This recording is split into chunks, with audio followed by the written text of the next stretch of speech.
Big boss Malayalam season 8 അഗ്നി പരീക്ഷയുടെ രണ്ടാമത്തെ എപ്പിസോഡിന്റെ ഒരു ഷോർട്ട് റിവ്യൂ ആണ്. നമ്മൾ ആദ്യത്തെ എപ്പിസോഡിൽ കണ്ട അതേ പാറ്റേൺ തന്നെയാണ് ഈ ഒരു എപ്പിസോഡിലും കാണാൻ കഴിയുന്നത്. 20 പേര്, അതായത് ആദ്യത്തെ ദിവസത്തെ ഫസ്റ്റ് ടാസ്കിൽ പുറത്തായി പോയ 20 പേര് വീണ്ടും തിരികെ വരികയാണ്. അവർ സ്റ്റേജിലേക്ക് വരുന്നു. അവരെ 3 ടീമുകളിലായിട്ട് തരംതിരിക്കുന്നു.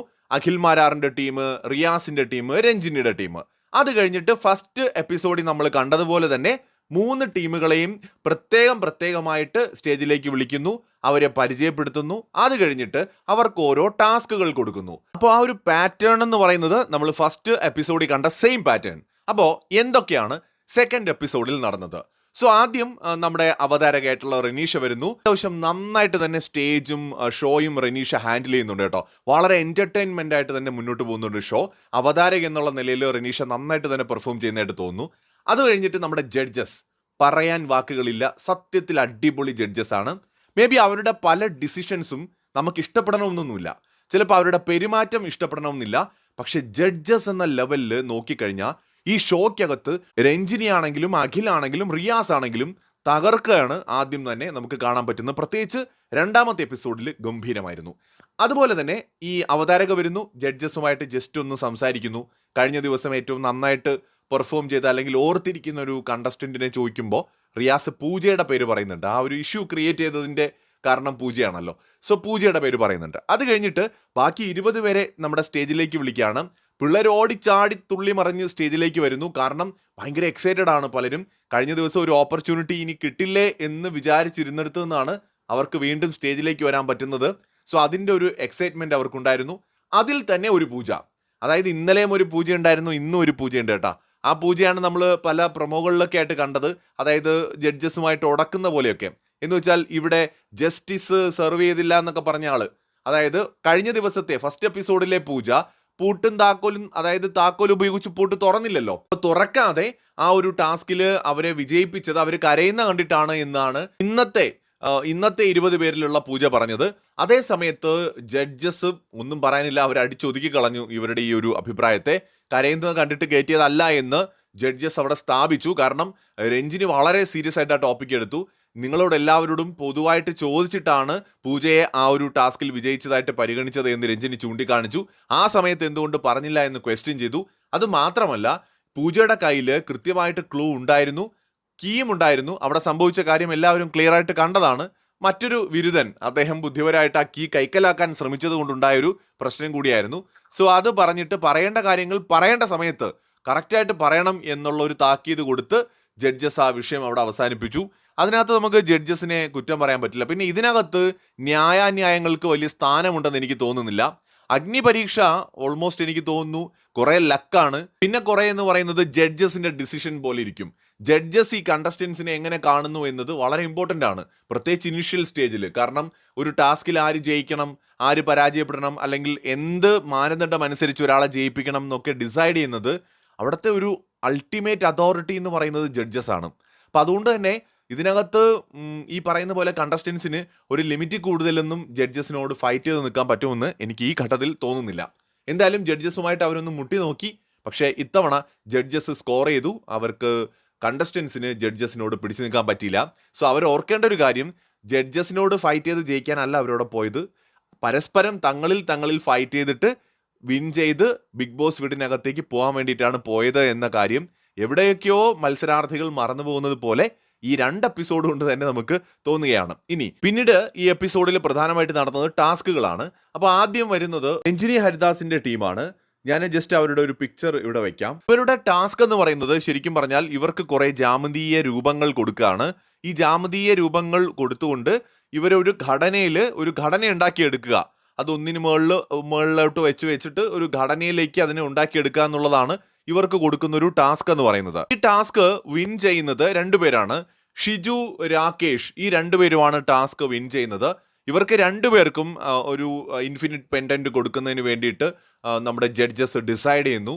സോ ഇവർക്കൊപ്പം തന്നെ വൈശാഖ് എന്ന് പറയുന്ന ഒരു മത്സരാർത്ഥിയും ഇത് നേരത്തെ തന്നെ ഈ ഒരു ടാസ്ക് പൂർത്തിയാക്കിയിട്ട് നിന്നിരുന്നു. അദ്ദേഹത്തിന് എന്തുകൊണ്ട് കൊടുത്തില്ല എന്നത് തീർച്ചയായിട്ടും പ്രേക്ഷകർ ഡിസ്കസ് ചെയ്യാൻ പോകുന്ന ഒരു ടോപ്പിക്കാണെന്ന് എനിക്ക് തോന്നുന്നു. നമുക്കതിനെക്കുറിച്ച് പിന്നീട് സംസാരിക്കാം. അത് കഴിഞ്ഞിട്ട് അടുത്ത ടീം വരുന്നുണ്ട്, റിയാസിന്റെ ടീമാണ്. ഇത് രഞ്ജിനി ഹരിദാസിന്റെ ടീമാണ്. ആ ടീമിൽ നിന്ന് ഒരാളാണ് ശരിക്കും ആ ഒരു പെൻഡന്റ് നേടിക്കൊണ്ട് ജയിക്കുന്നത്. അതായത് ടാഷി എന്ന് പറയുന്ന വളരെ യങ് ആയിട്ടുള്ള ഒരു കണ്ടസ്റ്റന്റ് ആണ്, വളരെ സ്മാർട്ട്. സോ അവിടെ ശരിക്കും അവിടെയും ഒരു തർക്കം പ്രേക്ഷകർക്കിടയിൽ ഉണ്ടാകാം. ജെറ്റി പി തോമസ് എന്ന് പറയുന്ന ഒരു മത്സരാർത്ഥിയും ഈ ടാഷി എന്ന് പറയുന്ന രണ്ടുപേരുമാണ് ആ ഒരു ടാസ്കിൽ ലാസ്റ്റ് വരുന്നത്. ടാസ്ക് എന്ന് പറയുന്നത് നമ്മൾ മുമ്പ് പല ബിഗ് ബോസിന്റെ പല സീസണുകളിലും ഒക്കെ കണ്ടിട്ടുണ്ട് ഇതിനോട് സാദൃശ്യമുള്ള ടാസ്കുകൾ. കയ്യിലൊരു വടി പിടിച്ച് നിൽക്കും, മ്യൂസിക് ചെണ്ടമേളം കേൾക്കുന്ന സമയത്ത് ചാടിക്കൊണ്ടിരിക്കണം, അത് നിർത്തുന്ന സമയത്ത് പെട്ടെന്ന് വടി കയ്യിൽ നിന്ന് വിട്ട് അടുത്തത് ക്യാച്ച് ചെയ്യണം. സോ ഇതാണ് ആ ഒരു ടാസ്ക് എന്ന് പറയുന്നത്. അതിനകത്ത് ജെറ്റി പി തോമസ് വളരെ സ്മാർട്ടായിട്ട് കളിച്ചു, ടാഷിയും നന്നായിട്ട് കളിച്ചു. തത്വത്തിൽ ടാസ്ക് ജയിച്ചത് ജെറ്റി പി തോമസ് ആണ്. പക്ഷേ ജഡ്ജസ് പറയുന്നത് ശരിക്കും പറഞ്ഞാൽ അവർ ഒരു റൗണ്ട് കൂടി പോകാനായിട്ട് പ്ലാൻ ചെയ്തു. ഈ ഒരു ടാസ്കിൽ ഒരു കൺഫ്യൂഷൻ വന്നപ്പോൾ എന്ന് വെച്ചാൽ ജെറ്റി കയ്യിലിരുന്ന വടി പെട്ടെന്ന് തറയിലേക്ക് ഇട്ടിട്ടാണ് നമ്മുടെ ടാഷിയുടെ വടി പെട്ടെന്ന് ക്യാച്ച് ചെയ്യുന്നത്. ക്യാച്ച് ചെയ്ത് സ്മാർട്ടായിട്ട് ക്യാച്ച് ചെയ്തു, അടിപൊളി ക്യാച്ച് ആയിരുന്നു അത്. പക്ഷെ ജഡ്ജസ് ഫൈൻഡ് ചെയ്തൊരു കാര്യം, ഈ കയ്യിലിരുന്ന വടി ഇങ്ങനെ തറയിൽ മുട്ടി നിൽക്കണം എന്നുള്ളതാണ് ടാസ്കിൽ പറയുന്നത്. പക്ഷേ ജെറ്റി അത് ചെയ്തില്ല. ആ ഒരു വടി കയ്യിൽ പിടിച്ച് നിന്നുകൊണ്ടാണ് അത് പെട്ടെന്ന് തറയിലേക്ക് ഇട്ടത് എന്നൊരു പോയിന്റ് പറഞ്ഞിട്ട് പിന്നീട് നമ്മുടെ ടാഷി ജയിച്ചതായിട്ട് പ്രഖ്യാപിക്കുകയായിരുന്നു. രഞ്ജിനിക്കും റിയാസിനും ഇത് ഒരു റൗണ്ട് കൂടി ഇവരുടെ മാത്രമായിട്ട് നടത്തി നോക്കണം എന്നുണ്ട്. പക്ഷേ അവിടെ അഖിൽ പറഞ്ഞത് ലൈഫിൽ ഓപ്പർച്യൂണിറ്റീസ് ഒരിക്കൽ കിട്ടൂ, അപ്പോൾ അത് എങ്ങനെയാണെന്നുള്ളതനുസരിച്ച് ഒരു വിധി നിർണ്ണയിച്ച് പോവാന്നുള്ളൊരു പോയിന്റിലേക്ക് വന്നു. ഫൈനലി അതിനകത്ത് ജഡ്ജസിന്റെ ഡിസിഷൻ എന്ന് പറയുന്നത് ടാഷി വിന്നറാണ് എന്നുള്ളതായിരുന്നു. അങ്ങനെ പെൻഡന്റ് ആളിലാണ് കിട്ടുന്നത്. അടുത്ത മൂന്നാമത്തെ ടീം എന്ന് പറയുന്നത് നമ്മുടെ അഖിലിന്റെ ടീമാണ്. ഇവിടുത്തെ ടാസ്ക് എന്താണെന്ന് വെച്ച് കഴിഞ്ഞാൽ കണ്ടസ്റ്റൻസിന് ഓരോരുത്തർക്കും ഓരോ കളറിലുള്ള പേപ്പർ കൊടുക്കും, അത് കഴിഞ്ഞൊരു സ്ട്രോയിങ് കൊടുക്കും. കുറേ പേപ്പറുകൾ ഒന്നിച്ച് തറയിൽ എന്നിട്ട് കൂട്ടിയിട്ടുണ്ട്. അപ്പോൾ ഇവരെന്ത് ചെയ്യേണ്ടതെന്ന് വെച്ച് കഴിഞ്ഞാൽ ഇവർ നിൽക്കുന്ന പോഡിയത്തിൻ്റെ അവിടെ നിന്ന് ബസർ ശബ്ദം കേൾക്കുമ്പോൾ ഈ ഓരോ തവണയും വന്നിട്ട് ആ ഒരു സ്ട്രോ ഉപയോഗിച്ച് എയർ യൂസ് ചെയ്തുകൊണ്ട് എയർ ലിഫ്റ്റ് ചെയ്യുക. അവരുടെ കളർ പേപ്പർ എയർ ലിഫ്റ്റ് ചെയ്ത് ഒരു ബൗൾ കാണും, ബൗളിലേക്ക് കൊണ്ടിടുക എന്നുള്ളതാണ് ഇവരുടെ ടാസ്ക്. ഏറ്റവും കൂടുതൽ പേപ്പേഴ്സ് ഇതുപോലെ കൊണ്ടുവന്ന് പേപ്പർ കഷ്ണങ്ങൾ ബൗളിൽ നിറയ്ക്കുന്ന ആളായിരിക്കും ടാസ്ക് ജയിക്കുക. അതിനകത്ത് ലോലിറ്റ എന്ന് പറയുന്ന മത്സരാർത്ഥിയാണ് വളരെ നന്നായിട്ട് പെർഫോം ചെയ്തത്. നന്നായിട്ട് പെർഫോം ചെയ്തു 26 പേപ്പർ കഷ്ണങ്ങളോ മറ്റുമാണ് അവർ കളക്ട് ചെയ്തത്. സോ ലോലിറ്റയാണ് ഇതിനകത്ത് ഫസ്റ്റ് വിൻ ചെയ്യുന്ന ഒരാളെന്ന് പറയുന്നത്. പെൻഡന്റ് അവർക്ക് കിട്ടുന്നുണ്ട്.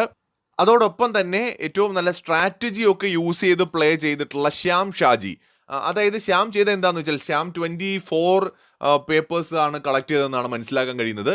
പക്ഷേ എന്നിട്ടും പുള്ളിക്കും ആ ഒരു പെൻഡന്റ് ജഡ്ജസ് കൊടുക്കാൻ ഡിസൈഡ് ചെയ്തു. അതിൻ്റെ റീസൺ ശ്യാം സ്ട്രാറ്റജി യൂസ് ചെയ്തിട്ടാണ് ഗെയിം കളിച്ചത്. എന്ന് വെച്ചാൽ ആൾ കളക്ട് ചെയ്യുന്നതിനോടൊപ്പം തന്നെ സറൗണ്ടിങ്സിലുള്ള ആളുകളുടെ പേപ്പർ ഊതിക്കളഞ്ഞിട്ടാണ് മൂപ്പരത് കളക്ട് ചെയ്തത്. ഗെയിമിനകത്ത് അങ്ങനത്തെ ഒരു ഓപ്ഷൻ കൂടി യൂസ് ചെയ്തു എന്നുള്ള കാരണം കൊണ്ടും 24 പേപ്പർ കഷ്ണങ്ങൾ കളക്ട് ചെയ്തു എന്നതുകൊണ്ടും ശ്യാം ഷാജിക്കാണ് രണ്ടാമത് ഈ ഒരു ഇൻഫിനിറ്റ് പെൻഡന്റ് കിട്ടുന്നത്. സോ ഇന്നത്തെ ആ ഒരു എപ്പിസോഡിൽ ബേസിക്കലി ഇത്രയും കാര്യങ്ങളാണ് നടന്നിട്ടുള്ളത്. ഇനി എന്താന്ന് വെച്ച് കഴിഞ്ഞാൽ ഈ ഒരു എപ്പിസോഡ് അവസാനിക്കുന്നതിന് മുന്നേ ആയിട്ട് അവർ പറഞ്ഞത് 40 കണ്ടസ്റ്റൻസും ഒന്നിച്ച് സ്റ്റേജിലേക്ക് വന്നിട്ട് പരസ്പരം കൊമ്പ് കോർക്കും എന്നാണ് നമ്മുടെ റനീഷ പറഞ്ഞ് അവസാനിപ്പിച്ചിരിക്കുന്നത്. സോ രണ്ടാമത്തെ എപ്പിസോഡ് ഫസ്റ്റത്തെ എപ്പിസോഡുമായിട്ട് കമ്പയർ ചെയ്യുമ്പോൾ ബെറ്റർ ഏതാണെന്ന് ചോദിച്ചാൽ തീർച്ചയായിട്ടും രണ്ടാമത്തെ എപ്പിസോഡാണ് കുറച്ചുകൂടി ബെറ്റർ. കൂടുതൽ അപ്ഡേറ്റുകളും വീഡിയോകളുമായിട്ട് വീണ്ടും വരാം.